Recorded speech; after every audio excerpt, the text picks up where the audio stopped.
ঢাকায় বাসগুলি প্রায় দুর্ঘটনার শিকার হয়, যার ফলে ক্ষয়ক্ষতি ও অনেক লোকজন আহত হয়।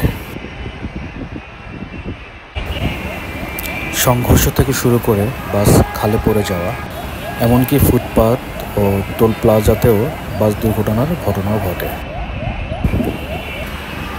বায়ু দূষণ ও দুর্ঘটনা কমাতে বাংলাদেশের রাস্তা থেকে 20 বছরেরও বেশি পুরনো বাস সরিয়ে ফেলা উচিত। বর্তমানে বাংলাদেশের বাসগুলোর অবস্থা অনেকটাই বাইরে ফিটফাট, ভিতরে সদরঘাটের মতো অবস্থা। বাইরে পেইন্ট করে, রং করে, ভিতরে আগের মতো রেখে দেওয়া হয়। বাস দুর্ঘটনা রোধে বহুমুখী পদ্ধতির প্রয়োজন, যার মধ্যে রয়েছে কঠোর আইন, উন্নত অবকাঠামো, চালক প্রশিক্ষণ, যানবাহন রক্ষণাবেক্ষণ ও জনসচেতনমূলক প্রচারণা।